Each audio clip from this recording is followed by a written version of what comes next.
Welcome. Thank you for joining us. You are at Vesta Divorce. Our webinar tonight is on key financial strategies. We're glad you could join us. Vesta's mission is to provide education, connection, and support to help you navigate the divorce process. We just celebrated our 13th year, so congratulations to Vesta. We've been around for a little bit. The three founders were looking for a better experience for those going through divorce. So that's why we're here offering our information. So today's session is focused on the financial side of things. And we know that this topic can be overwhelming. And so we're here to hopefully give you some stability and future peace of mind. Again, chat has been disabled, but the Q&A at the bottom of your screen is available, so you can put your questions in there. And so we have a great panel tonight. We've got lots of us here. You're going to get some really great information covering everything from dividing your assets, understanding your real estate and mortgage, planning for long-term financial health, and understanding New Hampshire law. This is the New Hampshire Hub for Vesta, so any of the legal items that we discuss will be New Hampshire based. If you are in another state and need additional information, you can check out the Vesta Divorce website. We have chapters all over the country, so you can get some additional information for your area. I am going to start with some mini introductions. So I'm Renee Coleman. I'm a residential mortgage lender and a certified divorce lending professional. I'm also the founder of Divorce Mortgage Planning of New England. And I've been a part of Vesta, for about 5 years now. And I too went through my own divorce. I remember the mistakes that I made, and I'm here to help, hopefully, so you don't make the same mistakes. With that, I'm going to pass it off to Robin. Hi, everyone. Good evening. Robin Young. I am a certified financial planner and president of North Star Financial Planning. I've been in the industry for over 30 years, helping gain control of their financial future. And my role here tonight is generally I work with post-divorce, but collaborate with all the professionals here this evening pre-divorce so that they can have the best outcomes. Thanks, Robin. And next up, Michelle. Hi, everybody. I'm Michelle Papandrea. I'm a certified divorce coach. A divorce coach focuses more on the emotional piece of divorce, which is obviously a huge piece of divorce. But the divorce coach is there to work with you pre, during, and post-divorce, and is here to support you through all aspects, emotional, financial, and legal. Excellent. Thanks, Michelle. Crystal.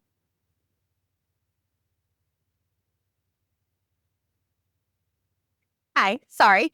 I'm Crystal Jenkins. I'm a certified family mediator. I'm also a certified paralegal. I've been a family law paralegal in the state of New Hampshire for about 16 years now and shifted over to do mediation. I've been a child of divorce. I've been a divorced parent. All in all, I've kind of lived it, breathed it, and I just want to help. Excellent. Thanks, Crystal. And Laura. Hi, good evening, everyone. Laura Gramash. I'm a real estate broker licensed in New Hampshire and Massachusetts. I work very closely with many couples that are going through the process as very early on and in the middle of it. So definitely know a lot of the process and deal really navigating the intricacy of the home and everything that entails it. So thanks for being here. Thanks, Laura. And her.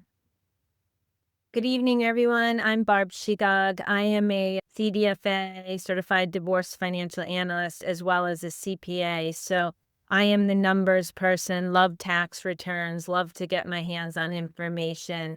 And I know we have a lot of great tips for you tonight. So I'm looking forward to talking with everyone about the finance side of a divorce. Excellent. And Mandy, did you want to chime in? I'm probably catching you off guard, but do you want to introduce the concierge service? Hi, everyone. My name is Mandy Pullenbar. It's a pleasure to be with you this evening. I am a concierge specialist with Vesta. I've been with the organization for 6 years, and it is truly an honor to be able to walk alongside of you, helping you build your team as you navigate forward. You're going to hear from these amazing professionals this evening that are going to give you such incredible insights. Grab a piece of paper and a pencil, take some notes, and I'll be giving you a call tomorrow to see how I can help you move forward. Have a good day. Florence. Thank you, Mandy. And so this slide is just telling you a little bit about Vesta. And I think, Michelle, the next slide has some of the legal disclaimers, right? So we're not giving legal advice, but we are trying to educate you a little bit on the New Hampshire laws. So just want to make sure to mention that. And with that, I think we're going to get started. Our first two panelists tonight are going to be Robin and Barb. So I will let you guys take it away.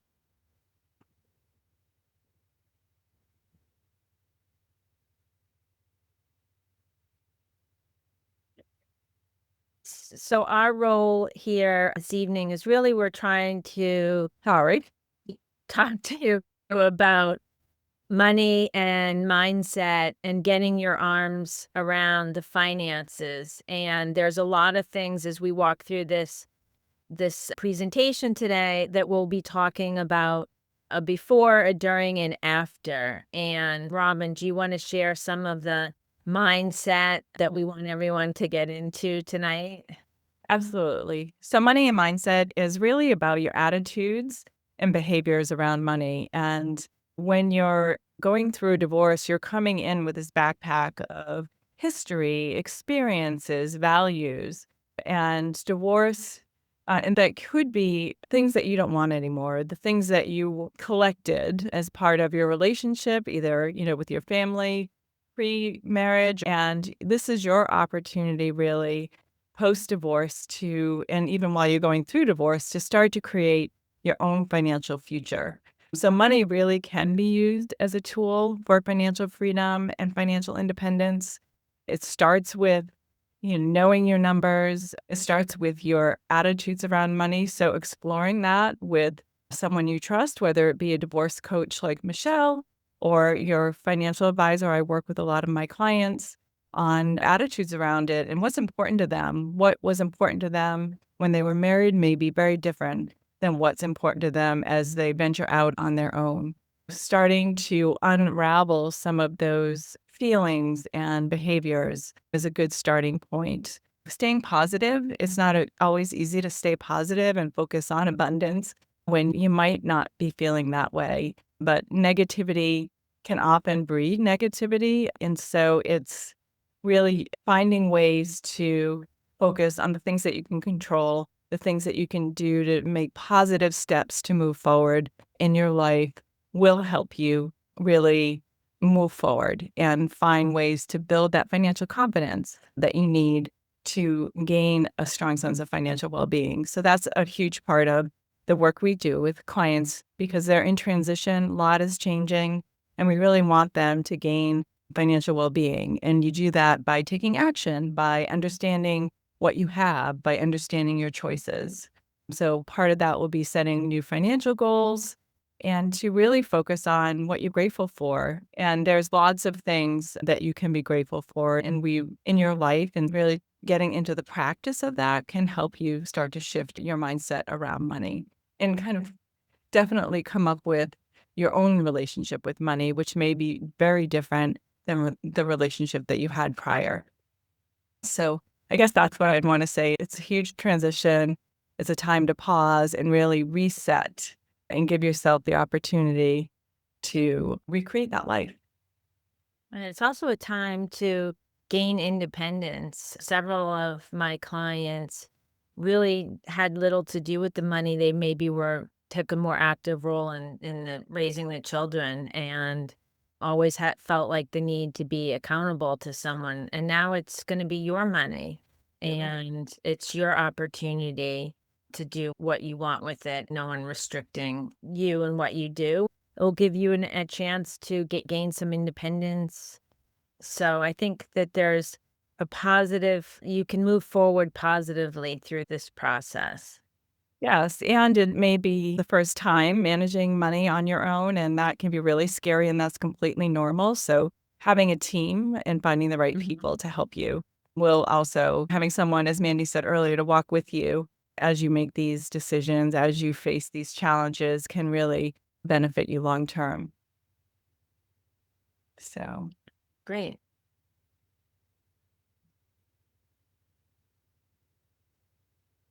Hello.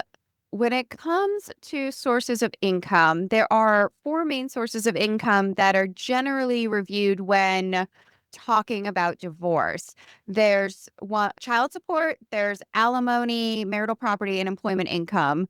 Child support is essentially the income for the children to help income equalize the households so that one child in one household doesn't have a $500,000 income and lifestyle, and the other household doesn't have a like $20,000 a year income and lifestyle. So by going through and running the statutory calculations, the court actually, or the state actually has a statutory calculation, and they base it off the parties' gross monthly incomes. They do account for things like mandatory retirement, self-employment taxes, childcare expenses, medical support or health insurance that's paid for the children. But they run this calculation and it's generally a monthly number, but it could also be a weekly number. This money is for things like reimbursing for home, like keeping a roof over the children's heads, and for things like buying clothing and buying food. So this money is not taxable to the person receiving it, but it doesn't generally include things like major childcare or extracurriculars or like private tuition or anything along those lines. There's generally some sort of other discussion about whether those things are split, and if so, how. Now, child support, there are certain circumstances where there can be a deviation or a change from that statutory amount, but in most cases, unless you meet certain criteria, there's some sort of statutory requirement to make a payment, the lowest payment being $50 a month. And the highest, it really depends. Like I said, there's a calculation that they go through. And then another one that's fairly well known is alimony or spousal support. Again, there's a statutory calculation on this. There's certain requirements, but essentially it's the payment made from one party to the other to help maintain the lifestyle to which the parties have become accustomed. So if you have, a lot of times this comes in when you have one party who's been out of work as a homemaker, stay-at-home parent for a number of years, or doesn't have a job. So rather than kind of saying, "Oh, now you're on your own. Now you have to figure out how to get back into the workforce and maintain a budget, create a budget with no income," the court says that as long as the other party has the ability to pay, then there should be some sort of a payment made. Now, again, it's really a need to have the income and the ability to pay the income. Those are the big key things, because sometimes there's a need, but no ability to pay. Generally, there's different types. So there's temporary, there's rehabilitative, there's reimbursement, or there's permanent alimony. Temporary is usually for a short period of time. Usually you've been out of the workforce for just a little while, couple years, and you may need a little bit of time to find a job. And then there's like rehabilitative, which means you've been out of work for a while and really need to get new skills. Sometimes that includes going back to school, taking some sort of career classes in order to get back on your feet and get back into the workforce. There's what's considered reimbursement alimony. That's a little less common. Generally, that you'd only see that if one party sacrificed a lot in order for the other party to like complete school or complete training. And again, that one's a little less out there, doesn't happen quite as often. There's also permanent alimony, which generally means you're disabled. So one party's disabled and they're just not going to work. I will also say that is generally a much less common type of alimony paid. Usually it's temporary or rehabilitative. Now, there is a formula for this. It's essentially 23% of the difference of the party's gross income. And gross income does include everything. It includes Social Security, it includes veterans benefits, it includes everything. They take it into account. And then they subtract out certain things, such as if there's children involved and there's child support being paid. So child support would be subtracted out of the equation because that's money already going to the household. If there's other benefits being paid, such as health insurance, if the party who'd be paying alimony also covers the health insurance for the other party, that would be removed from the calculation. There's also a max length of time.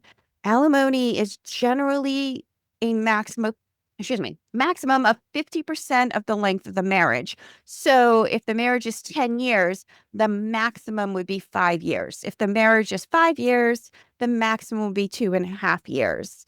Alimony does generally end at full retirement age, death, remarriage of the party who's receiving the alimony, and it can be modified. So if there's a significant change in circumstances, if the party who's receiving it cohabitates with somebody that has a significant income, that could, in theory, be taken into account. So alimony would need to be requested during the divorce process or within 5 years. But after the divorce process is finished, in order to request alimony, generally you have to prove that there's been a significant change in circumstances. Now, when the courts go to decide this, they look at work experience, they work at the ability to work, they look at any estates that the parties may inherit, any future ability to acquire assets and income. So if somebody's in school, what their circumstances or what their ability to earn income will look like after they finish their degree or complete their studies. They look at whether there's any fault grounds in the divorce. They look at any tax consequences. They look at underemployment and unemployment. So if somebody has the capacity to work but is not working, or has the capacity to earn, we'll say they can earn $60,000 because they've done it in the past, but they're currently only earning like $30,000 or only working part-time instead of full-time, the court could say you might be underemployed, in which case that right there would affect any alimony calculations. If the parties have children with special needs, if there's any adults with special needs, they take that into account, and it could be modifiable or not modifiable. Not modifiable alimony is very rare, but it does happen, and the judges will order it, as they put it, as justice requires. So again, it's very rare to have non-modifiable alimony. Generally, it's modifiable. And like I said, it takes into account a lot of things. So it's not just here, we're going to pick a number. It doesn't work that way. Marital property is something that's always considered as a source of income. And so is, of course, employment. All those things are taken into account and used when calculating the financials for divorce.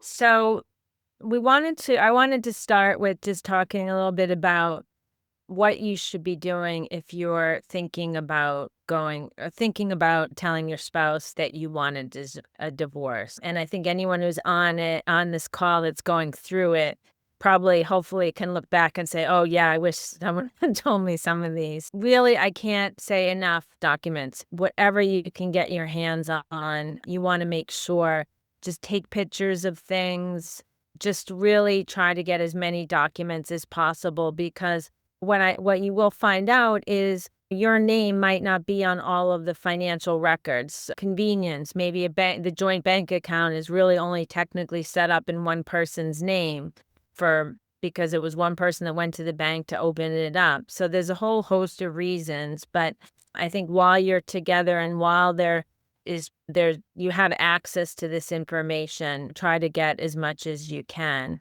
One of the things you should think about is also a credit card. Is the credit card in your name? Is the bank account in your name? If you're just an authorized signer on your credit card, you may want to establish your own credit card. And there's lots of opportunities to do that, but you want to start building credit in your own name. And again, sometimes this just happens. You get married, one person has a credit card, they add another person, and 20 years down the road, you realize that you've never been building your credit because it's always been, you've been an authorized user, not the actual card holder. Another thing too is getting passwords. That will only be so helpful because passwords can be changed. But I know I have a lot of clients that maybe they didn't have access and the Fidelity account wasn't in their name, but they were given, their spouse gave them the password, so maybe they could go online and do something. To the extent you can make sure passwords too. A lot of us rely on our computer to remember these passwords. What happens if now you don't have access to the computer? So just make sure you have your passwords and review all the documentation. Know in advance that your joint brokerage account only does have your spouse's name on it and not yours. So not only get the documents, but look at them. Look at who's the account holder on these documents. Grab your tax returns if you can. Tax returns are probably not as much to you, but I love looking through tax returns, seeing what I can find. Sometimes tax returns disclose accounts that maybe you didn't know existed because you had to pay tax maybe on some income. In advance, we could look at the tax returns and see if we can find out any accounts that you might not have known about. And again, emergency funds, when you do start to reach out to a team, and hopefully you will consider the team approach, most attorneys or financial people will look to take some type of retainer. So you will want to have a little bit of money set aside if you want to be able to do things without alerting your spouse. And I thought it might be easier to start to put down some of the documents you might need. But honestly, I could just write everything and cover everything that you need to get. It is overwhelming, the documents that you need to gather. New Hampshire is governed by Rule 1.25a. You can Google that and you can look at some of the documents that you're going to have to disclose to your spouse. Massachusetts is called a Rule 410 disclosure. I'm happy to, you have my contact information, point you in the right direction. But really, it's all your bank accounts, brokerage accounts, tax returns. If you own a business, your business tax returns. You want to gather all of the information related to your children. It's really important to get information to come with a spreadsheet of what are the kids' expenses, tutors, after school sports, preschool, daycare, everything that you can think about. Because as Crystal mentioned, spousal support doesn't consider this. When spousal support was set up and the rules when the numbers were determined, there weren't all these expenses. Kids went outside and that was that. And so then to expect the person getting child support to then cover all of these driver's ed, start to really think about some of these expenses that you'll want to make sure that get put into a settlement agreement. Tips for getting all this information. There's really great scanning on your phone. You can take a picture of it and it scans information. That's a great source of gathering information. I give all my clients, that's the first document I give them, is how to use your phone to scan documents. So we've put together a help list on that. And really, the more you can get direct from a website, the better. Don't be surprised if you have to redo this. You have to continue to give statements if you're not settled, if you continue to go to mediation or to court. So those documents that you get once, you might be having to get more than once. So keep a note of where you got the documents. But sometimes it's easier to get the documents before than to have to work with your attorney to subpoena them. That's always something to consider. But yes, unfortunately, this can tend to be a lengthy process, and you'll be at settlement and you'll have everything figured out. And then they'll say, we need to update all your financials because the court won't take financials that are even 3 months old. Be ready to, I call it wash, rinse, repeat. Be ready to do it again.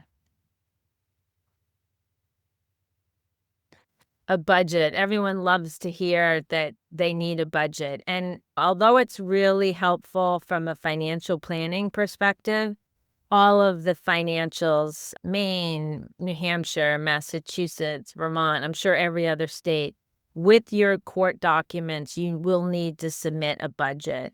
And as Crystal mentioned, spousal support, and even to a certain extent, child support, although it is a bit of a formula, really depends on need and ability to pay. And how do they determine that? Your budgets. So it's important that you create a budget that is comprehensive, but I would not recommend padding it because things like that, they'll see that. And so what you want to be is factual because you don't want to forget anything.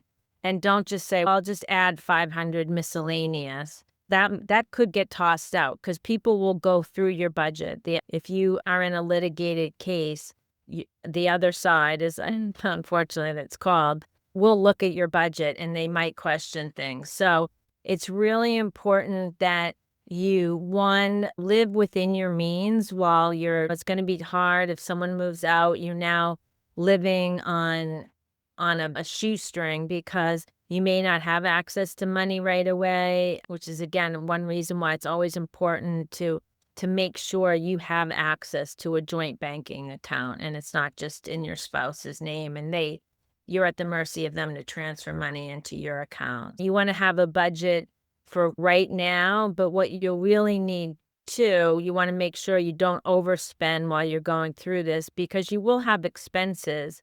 But the budget that you have to prepare for the court will be your future budget. What if you're going to have to move into a rental? What will the rental look like? What will those expenses be? That's really what you need to understand. And I have a lot of clients, they say, I only put half the mortgage. But when you settle, can't rely on your spouse to pay half the mortgage. So the most important budget will be, what is your future budget? And really make it comprehensive and realistic.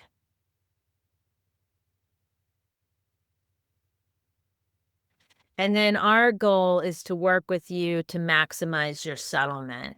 I always tell clients, we get them the best equitable settlement we can. Sometimes it's hard to say, I never promise clients like, oh, I can get you more.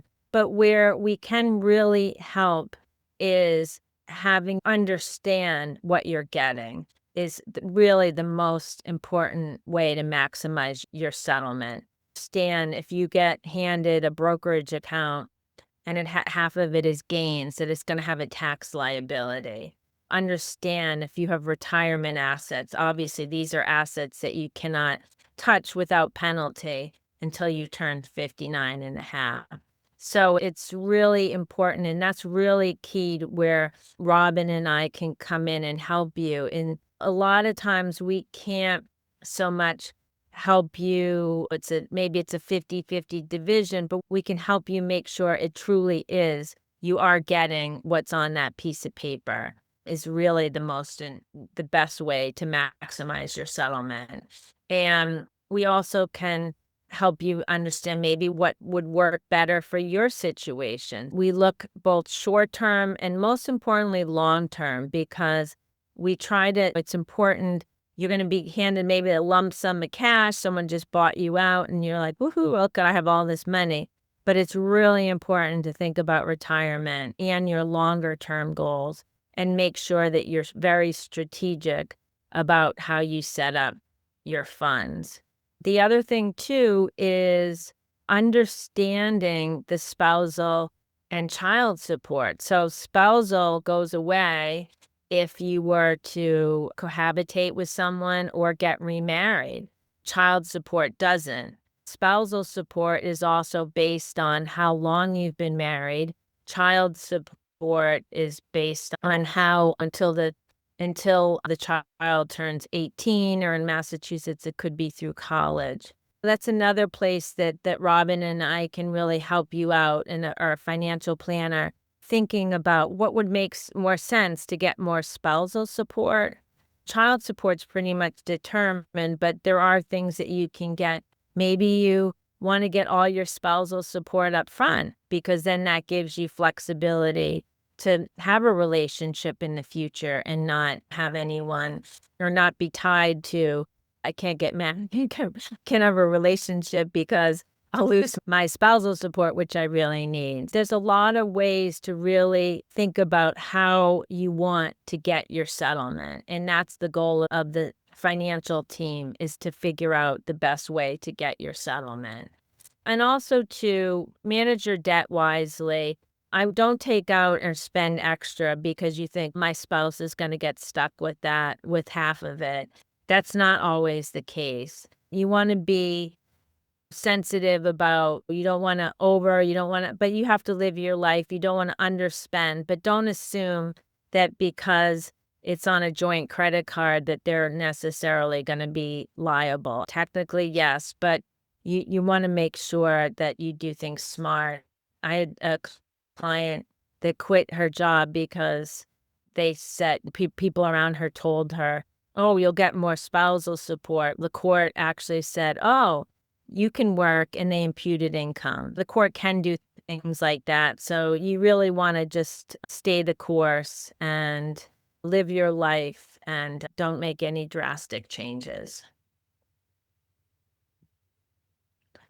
And then I wanted to talk a little bit about a QDRO and explain what they are, because this is, if it's not done right, this is something it's really hard to go back. So a QDRO is Qualified Domestic Relations Order, and it's what you need to separate an ERISA plan. So an ERISA plan would be something like a 401k, a 403b, a 403b, 401a. So and a pension are all governed by ERISA. These plans, you need actually a court document that then is acknowledged by the court that basically says this 401k is going to be split in half, and half of this 401k is going to go to an alternative payee.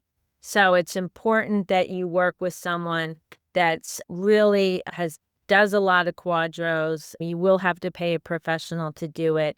I think you can go online at Fidelity and create your own. I would not recommend that, but they do have a pretty good team at Fidelity that will help them. But it's really important that you bring in your finance team here to make sure that this is filled out correctly. And you do not need a QDRO for IRAs. So when I typically try to split up retirement assets, I do try to keep a 401 plan in with the owner, because it does need a QDRO to split. So IRAs are much easier to split because there you only need the divorce decree.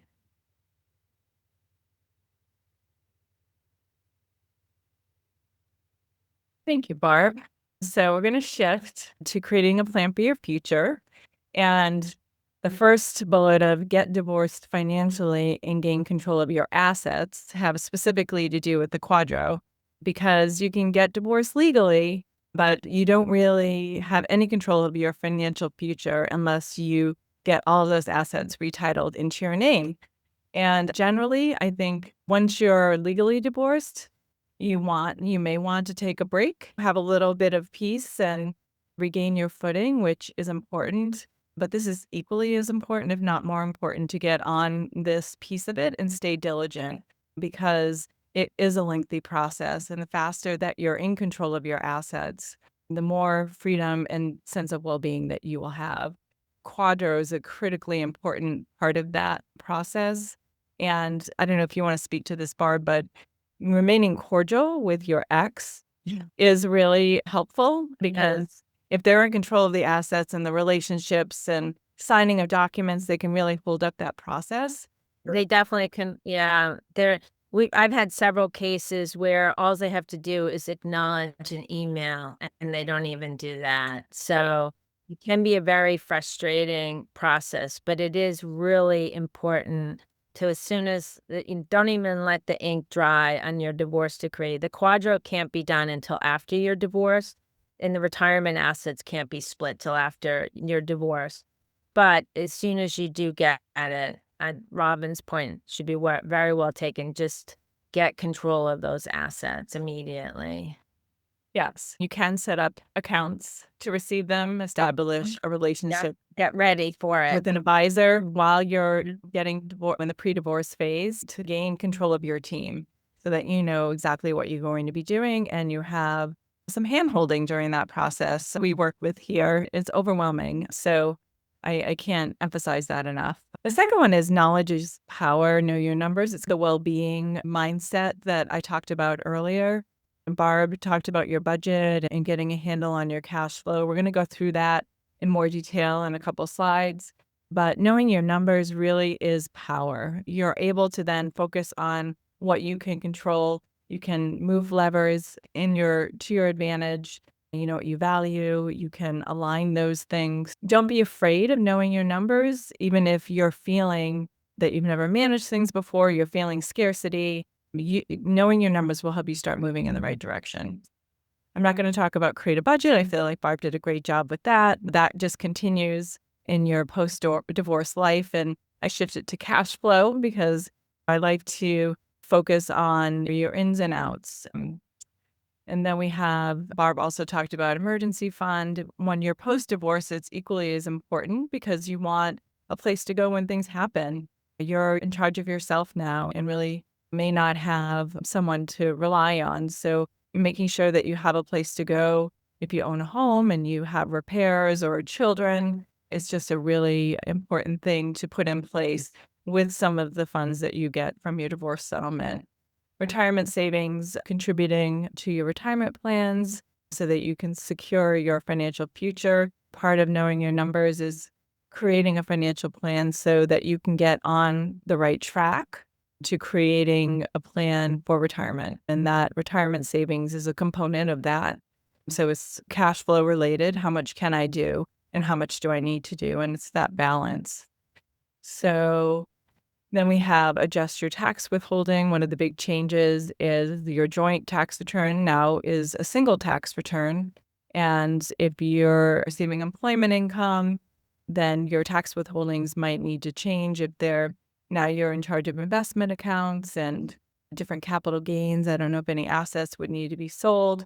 There's lots of tax implications post-divorce that need to be accounted into your situation. Again, working with an advisor can help you do the tax planning needed for the year of divorce and ongoing. So I highly recommend getting a handle on your tax component. Monitoring your financial progress is something that should be done annually at least, but when you're newly in this transition, probably a lot more as you're gaining access to your assets, as you're figuring out which buckets to take money from, as you're figuring out how much you can contribute to the retirement plan, as you're adjusting to your lifestyle and how much that costs. Those are things that will be monitored, that you can monitor and should monitor either on your own, if you're comfortable with that, or with someone else. And then Bart talked about credit and getting credit cards in your name, building credit, monitoring your credit is important to everybody's financial health these days with all the crazy things happening in the tech world. So next slide, please. So one of the first things that I deal with when helping women is how they can get access and create a paycheck from their divorced assets. So the first place, obviously, is alimony and child support. Neither one of those are taxable. That's an easy component. You have non-qualified accounts, which are your brokerage accounts that are not in retirement plans. So investment accounts that could have mutual funds, stocks, bonds, ETFs, could be a bank account. So any place that you have an investment account is potentially a place that you could draw an income stream from. So I'm going to go through those and then talk about like how you might build that paycheck. qualified retirement accounts. As Barb said earlier, if you're under the age of 59 and a half, you want to be very careful about if you don't want your IRA or 401k to be the only asset that you receive if you can avoid it in a divorce settlement, right? Especially if you need to draw on that asset for an income stream, because you will have a 10% penalty for every distribution, and you pay income taxes on every distribution. So every dollar has whatever your tax rate is plus the 10% penalty. And that can really drain a retirement account pretty fast. And so if you're not aware of that, that can be a really negative thing that could come out. Working with someone like Barb and choosing the right accounts definitely makes a big difference. Then you might be awarded a piece of a pension. And so generally that's not accessible to you until it could be your pension or it could be your ex-spouse's pension. And it's eligible generally when the ex-spouse is eligible to retire. So every company's different. So doing some research and figuring out when that would be available to you could be an important component of your income stream, depending if you're pre or post retirement. And then employment or business income. So that may be part of your paycheck that you need, or you may be going back to work, or maybe getting some business income. So really it's weighing what you need. And then these are the various buckets that you could be pulling from. And then what are the most tax advantage ways to pull from these? And that is a year-to-year decision that you'll have to go through in accessing these various accounts. And again, why generally working with someone, it can be a little complicated figuring out the tax piece of that on the money. So that is creating a paycheck. And then Actually, Robin, I know there was a question in the chat about pensions and military. So military pensions do have their own set of rules. So that's something that you really wanted to bring in an expert on, and you have to be married for 10 years before the pension can be split, I believe. So, but that's something that there are specialists in the military pensions. But in general, the way a pension is split is it's 50-50 unless you've only been married for a portion of the time. So for example, if you've been in the military for 20 years and you've been married 10 of those years, so your spouse would be eligible to half of that, so half of their half. It's called a coverture fraction. I will tell you in New Hampshire, literally like months ago, the ink is not dry. There was just a Supreme Court case that kind of threw out the coverture, and the spouse was awarded half the pension. And regardless of how long they were, I think it was a long-term marriage, so it wasn't like they were married 2 years and he or she got the full pension. But so that is typically how it is prorated for the time you were married and earned that pension. And even in New Hampshire, where the rules have changed, it's not so much they've thrown out the coverture fraction, it's just more the court can take it into consideration. So if you're getting this money and your spouse is getting nothing, and it will give them more assets somewhere else. And as I think that's what the court case decided. But that is definitely, when you have a pension, I would bring in a financial expert to help you through that, because they're also worth a lot of money. And most couples don't have enough liquid assets to buy one out of the other, because you've been paying into these pensions 20-30 years. They're worth a lot of money. So it's usually, more often than not, they're divided, as opposed to someone buying someone out of their pension. Yeah, great info, Barb. So Social Security, there are a lot of rules. These are general rules. Again, it's one of those areas like pension that if you're around the age of being eligible, age 60 or older, I would say start understanding your Social Security eligibility and what's possible around that. These are the general rules, though. So you need to have been married at least 10 years to qualify and be eligible. You need to be age 62 or older to begin collecting. You need to be unmarried, and there are some exceptions if you're over age 60. Yeah, you just have to be not married at 60. You can get married after 60, but just don't get married before you're 60. Yes, crazy, crazy. And then, so you're eligible when your ex-spouse is eligible for benefit, but they did not have to be they have not filed. So your eligibility is not based on when they filed. Is the Right. And something that I think isn't fully appreciated, especially for stay-at-home parents. So you've stayed at home, that's been the family's income. And while your spouse is working, and your marital assets are both being depleted because they're paying into Social Security, but only your spouse will receive that full benefit of the money going into Social Security. You're eligible as a spouse for 50% of theirs. So they get their full and you get 50% of that. For some grade divorces, I have worked with clients in trying to equalize that. For example, the working party might get $60,000 a year on Social Security. The non-working parent or spouse is going to get 30. So how do we equalize that? And I feel that's not addressed enough. So it's if you find yourself in that position, definitely think about it. You both work towards the household but it's something that you really should be accounted for, that the non-working, or you could each have been working and you have similar amounts, but it's something to be really sensitive to. And another way to think about it is if your benefit would be higher than your ex-spouse's, collecting on their benefit first, letting yours grow to age 70 could provide you with a higher benefit long term. So there's lots of strategies here, pre and post divorce, apparently. Yes, being aware of some of that is really important. And then I think, yeah, that was it on that slide.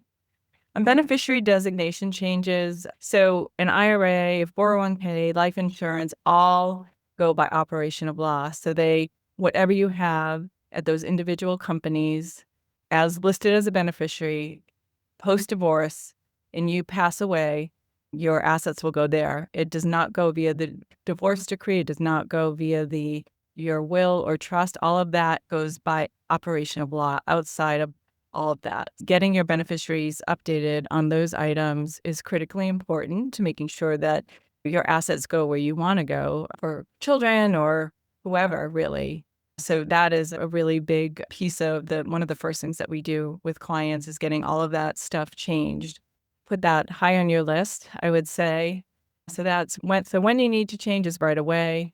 I just listed some of the accounts, but anything with a beneficiary designation is considered an account that would need updating. Reviewing your other estate planning documents, for sure. You want to update your wills, trusts, and power of attorneys, all of those things. That would definitely need to be done as well, but maybe not quite high as the beneficiary designations. And then special considerations for minor children, naming them directly. So that would be a case where you would definitely want to have a trust and update that so that you could list your trust in some of these accounts. It's protecting the minor children. So there's a lot to do estate planning wise. And again, pacing yourself and prioritizing would be a big part of what you would need to do and finding the right team members to help.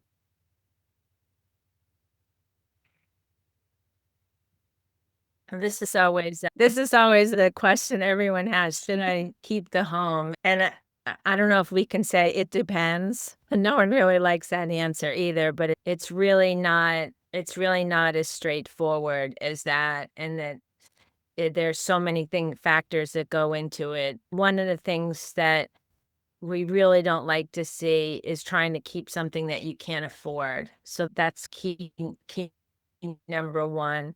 But there is something to be said for continuity in your family. There are creative ways too that you can both, even after divorce, still continue to hold the house or give that one spouse time to buy the house. So this is, again, somewhere where a finance professional can really help you think outside the box to get you to the decision that, works best for your family.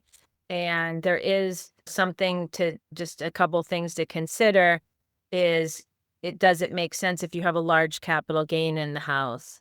Then does it make sense to sell it? Because at that point you could take a $500,000 capital gain and not pay income tax on it. If one spouse buys the other spouse, your cost basis remains the same, and now you only have you're going to have to pay a gain on anything over 250,000. Now, I'm not saying that's a bad thing. It's just something that should be factored into the decision. So it just demonstrates there's a lot of moving pieces when you make this decision, and it's probably one of the bigger decisions that you'll make when you're going through the settlement, because it typically is one of the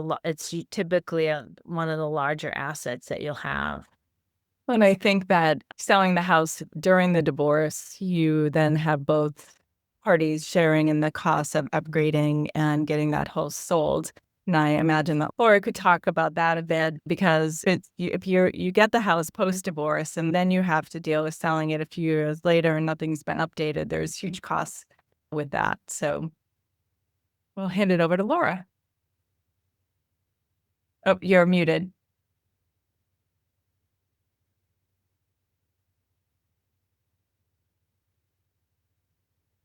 Hi, everyone. Sorry about that. So in regards to the options that you have here, obviously the buying of the home from one of the partners or the selling of the property, need to just really first and foremost pull in a real estate professional that can really just bring you to knowing what your property is worth and having that market analysis done. So definitely first and foremost, before you do anything, really should have that knowledge right off the bat, just because there's just so many discussions that come around the home that really just at least knowing what the property is worth, it needs to be done really right off the bat.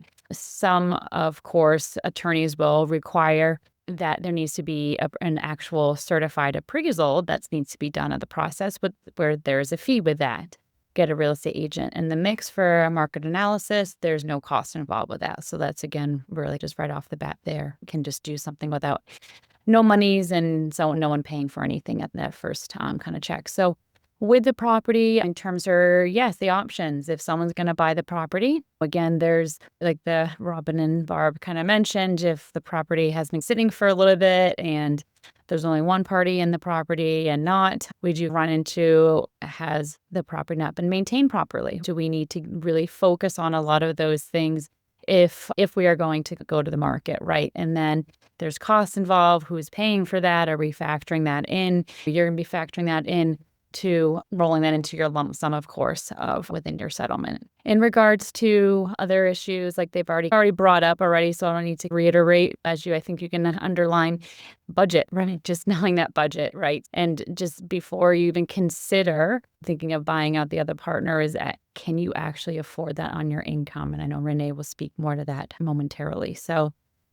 moving on to the next slide, obviously, which commonly comes down to, if that's not the case, it doesn't make sense for one party to buy out the other, et cetera. And it looks like we just really need to be selling up the property. So like I already mentioned, getting that market analysis done, evaluating the home, what needs to be done to the property, and then just the market timing, right? So where are we in the market? Obviously, right now, we've been coming off of a historical seller's market.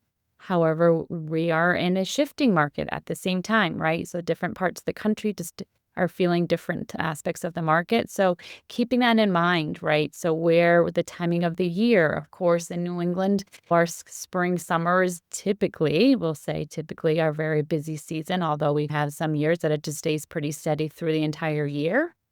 However, just are we heading into the holidays? We have winters here, right? So just things I'm going to keep in mind of, okay, if we're going to be selling during the winter, okay, guess what? Someone needs to be shoveling the property, maintaining all of that, right, et cetera. So just really know the market timing of where we're at seasonally, and just buyer's market versus seller's market. So keeping that in mind as well. And allowing enough time, okay? Again, we're seeing the days on the market are ticking up in a lot of areas. Just really, we need to factor that in to the process.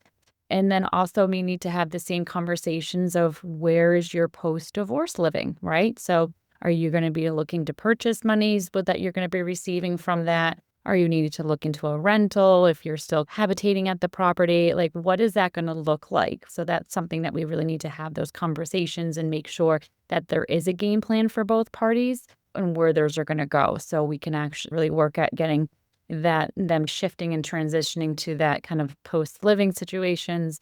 Do we need to make any contingencies? Do we have to make the sale contingent on someone finding suitable housing? Both parties need to be in agreement with everything. If both parties, especially New Hampshire, we have homestead rights here. And everybody, for a married couple, both parties have to sign off on that sale. So it can't be just driven by one party. Okay, I need both parties have to sign off and be in agreement with that. It's just conversations that really obviously need to be had and just have some game plans for what that's going to look like to make sure that everything can go as smoothly as possible and you're not homeless. Just some of the basics. But thanks everybody for that great info right there too. Okay, so thank you, Laura. All good stuff. I see a theme here with everybody's comments, right? Get your team in place and make sure you're talking to everybody and you're understanding all of your options. The same thing applies with your mortgage. So if there is a marital home and there's a mortgage on that home, there's lots and lots of things that you need to think about. Generally, my clients will come to me and the first thing they say is, I want to keep the house. And so we will start to put some numbers together for you to talk about what that looks like. And typically we've got a lot of equity in our houses right now. And so understanding what the value of your house is first and understanding how much equity you have in that. So really, how much do you owe and what is the house worth? And that tells us what you have in equity. And that equity is split between you and your spouse. And so understanding what that looks like and what those numbers look like. Great. If you want to keep the house, there's a few things we need to look at. First, qualifying for that mortgage, right? If you're both on that mortgage and you want to keep the house, likely your spouse is going to want to be removed from that mortgage. So that means we have to qualify you alone for that new mortgage. And I am often asked, can you use child support and or alimony to qualify you for a mortgage? And the short answer is yes. There's a few rules around it, and depending which loan program you're going with. So you really need to talk to your lender early. And I really do recommend a CDLP.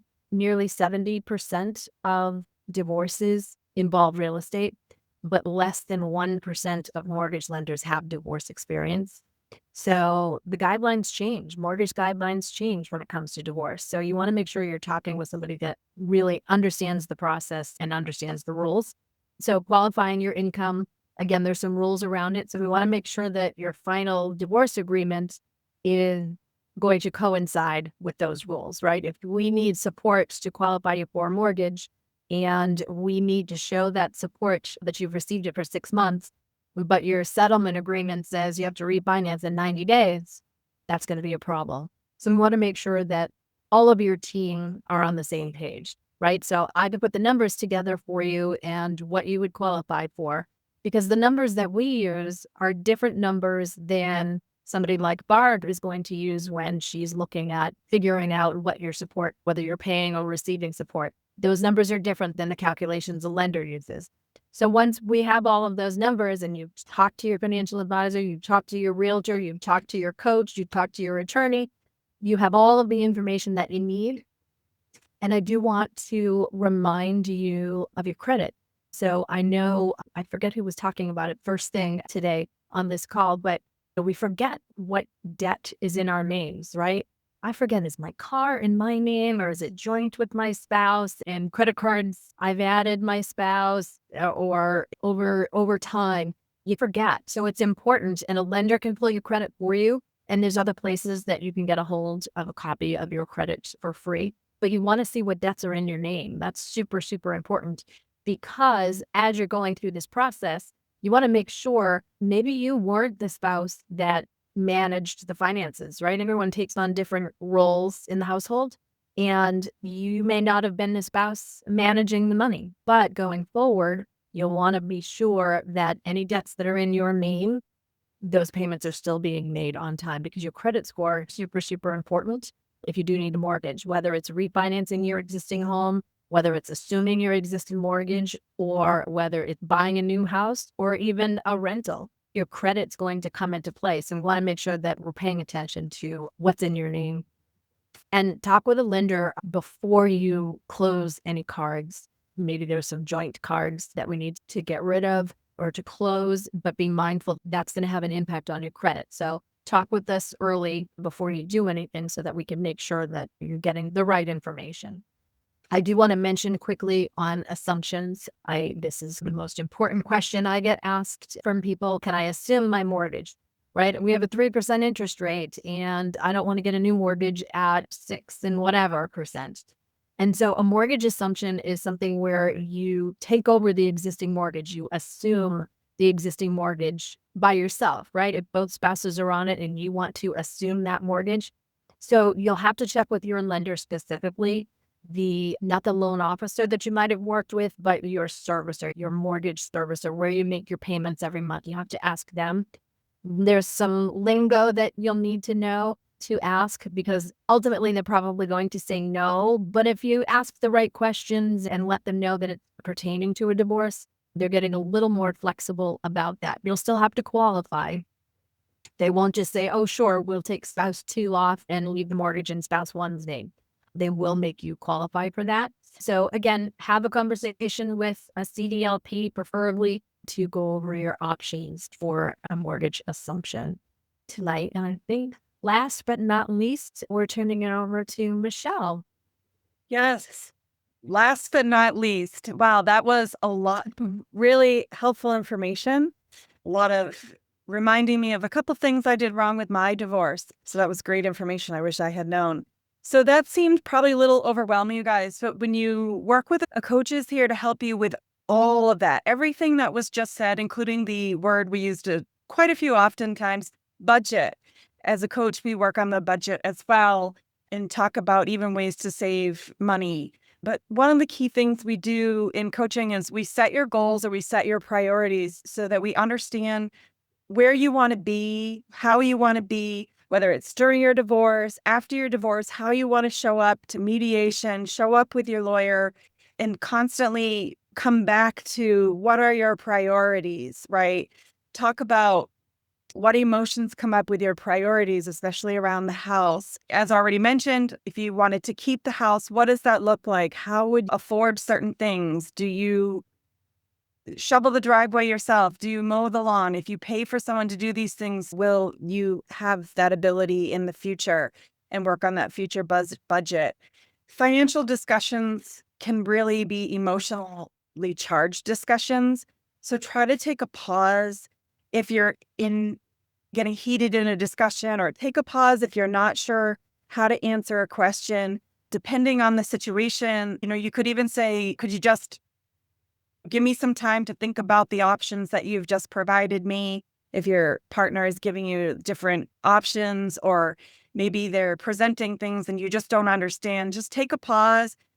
Maybe say, can we regroup tomorrow or another day? You have all the resources on this call that could help you answer any of your questions, including working with me, and I can get you in touch with the other resources on the call.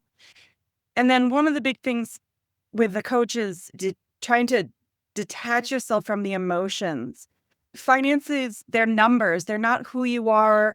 You're not that budget. You're not that data point. You're not that settlement agreement.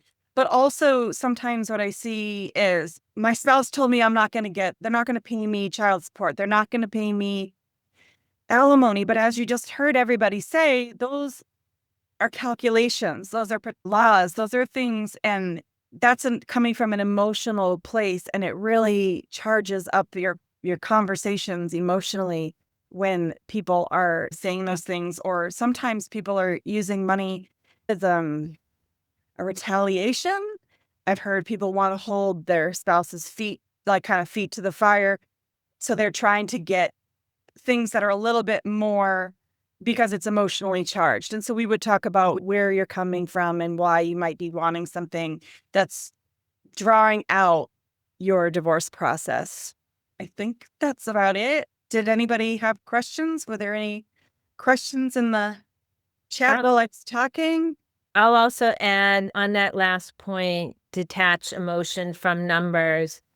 And I don't mean to sound mean or anything, but sometimes you have to think of this as a business transaction. Yes. And that's what we mean by detach yourself. What you really want to do is, because any transaction, whether you're buying a house or buying a car, you want to make a good decision. And the decision you make is going to impact you for a long time. You do have to, and that's another good thing about bringing in a team. It's easier for me to detach from your finances and the emotions than it is for you. So to get advice from somebody that doesn't have that emotional attachment is always helpful. But unfortunately, it will come down to more of a business transaction. Barb. Thank you, everybody, for joining and for sticking it out with us. And hope you got your questions answered and got some good information to help you move forward. As Mandy mentioned earlier, she will be reaching out to you to check in and see if you had any additional questions or looking for connections to any of us tonight on the panel. So thanks for joining us and enjoy the rest of your evening. Thank you, everyone.